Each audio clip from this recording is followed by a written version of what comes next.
Bonjour Olivier, bonsoir Olivier Artigol. Bonsoir. Merci d'être avec nous sur ce plateau. Vous êtes le porte-parole du Parti communiste français.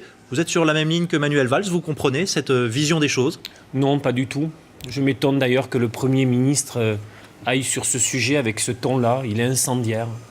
Est-ce qu'il n'a pas d'autre chose à faire, le Premier ministre, aujourd'hui, vu l'état du pays, de notre société, de la situation économique et sociale, que de courir après ces maires qui prennent des arrêtés municipaux, comme au Touquet, où on n'a pas vu le début du commencement d'un Burkini, courant après l'extrême droite? Est-ce que ça va finir? Après Charlie Hebdo, on parlait de république, de démocratie, du vivre ensemble, de la laïcité.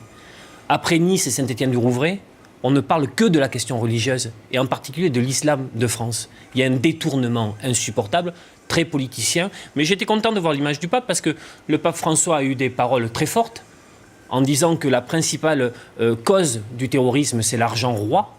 Et le maire communiste Saint-Étienne-du-Rouvray a dit qu'il va falloir s'occuper de la rentrée scolaire. Parce qu'aujourd'hui, vous savez, les militants communistes, ils sont déployés dans un pays, ils font remplir un questionnaire. Personne ne nous parle, bon sang, du Burkini. On nous parle justement de la rentrée scolaire, de est-ce qu'on va y arriver? Est-ce que la prime, elle va tomber pour nous aider sur cette rentrée, elle va arriver ou pas? Tiens, on va avoir moins d'aide au logement. Et puis notre emploi, est-ce qu'il va être précarisé? Et Olivier Comment on va D'Artigol, s'en sortir? Il n'y a pas de problème Burkini en France. Et d'après vous, ça ne signifie rien de particulier. Il n'y a pas de message.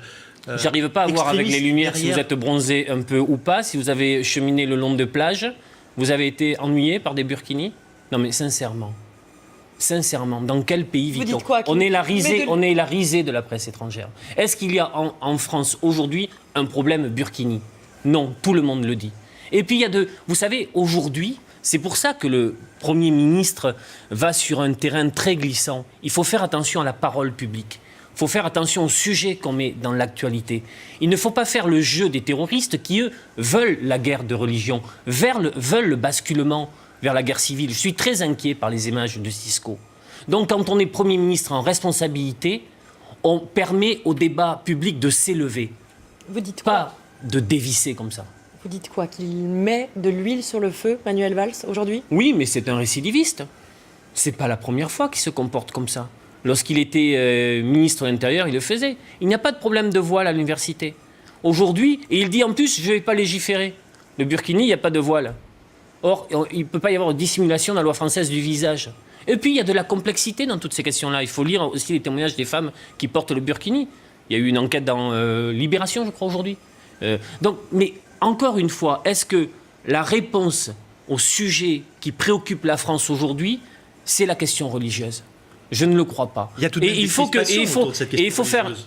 Oui, mais il dit, je vais pas. Oui, mais la loi, pour le coup, n'interdit pas, Jean-Pierre Chevènement l'a dit il y a quelques jours, n'interdit pas le port du burkini. Ça, c'est la loi française. Absolument. Voilà. Donc, alors, pas question de la changer. Et dans le même temps, il dit, je ne vais pas légiférer. Et dans le même temps, il apporte son soutien à des arrêtés municipaux de maires qui soufflent sur les braises, qui prennent des arrêtés alors qu'il n'y a pas de problème d'ordre public. Est-ce que vous vous rendez bien compte que c'est un climat... C'est l'un des arguments avancés par ces maires. Est-ce que vous vous rendez bien compte que c'est un climat pourri, que l'air est vicié, que ça file dans la mauvaise direction, qu'il faut se reprendre, se ressaisir, et la responsabilité...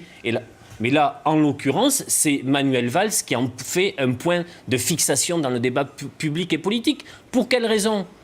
Il faut y voir clair, parce qu'il ne veut pas que le débat de 2007 porte sur son bilan, sur le fiasco intégral de ce quinquennat, sur les renoncements, sur l'échec économique, sur l'explosion du chômage, sur la situation faite aux jeunes, aux quartiers populaires, sur la dégradation des services publics. Et il aimerait bien que toutes ces questions soient évacuées, sur lesquelles ils sont plutôt en très grande difficulté, et qu'on parle uniquement de la question de l'islam de France. Voilà la vérité. Et il faut donc, comme le dit votre émission, décrypter ça. Il y a une énorme arnaque autour de tout ça.